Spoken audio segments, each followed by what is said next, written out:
इस वीडियो में आप जानेंगे कि कैसे जहरीली कालिया नाग को भगवान श्री कृष्ण से माफ़ी मांगनी पड़ी थी। आप जानते हैं कि संपूर्ण महाभारत की कथा के केंद्र में भगवान श्री कृष्ण ही हैं। धरती पर धर्म की स्थापना के लिए उन्होंने कृष्ण का अवतार लिया और अपनी लीलाओं और दर्शन से सृष्टि को वैभव प्रदान किया। यमुना नदी में कालिया नाग रहता था। बाल लीला करते हुए भगवान श्री कृष्ण ने कालिया नाग का घमंड चूर किया था। जब भगवान बाल रूप में माता यशोदा के पास गोकुल में रहा करते थे, तो गोकुल के पास ही बहने वाली यमुना नदी में कालिया नाग रहा करता था। कालिया नाग इतना जहरीला था कि उसके जहर से यमुना नदी का पानी काला पड़ गया था। नदी के जल को पीने से पशु पक्षी तुरंत मर जाया करते थे। हर कोई इस समस्या से परेशान था। गांव के लोग अपने जानवरों और बच्चों को नदी की तरफ नहीं जाने देते थे। तब भगवान ने कालिया नाग को सबक सिखाने के लिए लीला रची और वे यमुना नदी में कूद पड़े। श्री कृष्ण एक दिन अपने मित्रों के साथ गेंद के साथ खेल रहे थे।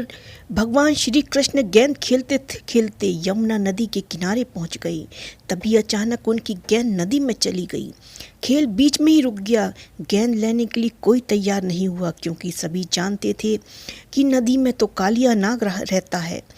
जब कोई तैयार नहीं हुआ तो भगवान श्री कृष्ण ने गेंद उठाने के लिए वही जाएंगे ऐसे कहकर उन्होंने क्योंकि गेंद उनसे ही नदी में गई थी। सभी मित्रों ने ऐसा करने से उन्हें रोका, लेकिन भगवान श्री कृष्ण नहीं माने और नदी में उन्होंने गेंद के लिए छलांग लगा दी।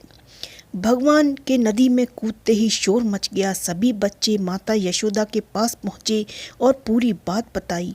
इस खबर से माता यशोदा डर के कारण रोने लगीं और नदी की तरफ दौड़ पड़ी। माता यशोदा के पीछे पीछे जब गोकुल गांव नदी की तरफ दौड़ पड़ा, उधर श्री कृष्ण देखकर कालिया नाग की पत्नियों ने तुरंत जाने को कहा, लेकिन भगवान ने इनकार कर दिया।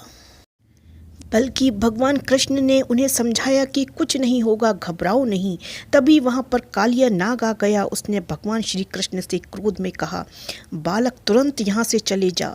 लेकिन उल्टा भगवान श्री कृष्ण ने ही कालिया नाग से कह दिया, तुम यमुना नदी को छोड़ के चली जाओ। इस बात पर कालिया नाग इतना क्रोधित हुआ कि उसने भगवान श्री कृष्ण पर हमला बोल दिया। श्री कृष्ण ने कालिया नाग को मुंह तोड़ जवाब दिया। दोनों में भयंकर युद्ध हुआ। नदी में ऊंची ऊंची लहरें उठने लगीं। माता यशोदा और गोकुलवासी घबराने लगे। कालिया नाग ने श्री कृष्ण पर भयंकर विष का हमला किया, लेकिन भगवान पर इसका कोई असर नहीं हुआ। भगवान कालिया नाग के फन पर खड़े हो गए। तब वह समझ गया कि ये कोई मामूली बालक नहीं है। अंत में उसने हाथ जोड़कर भगवान से माफ़ी मांगी और यमुना नदी को छोड़ने का वचन दिया।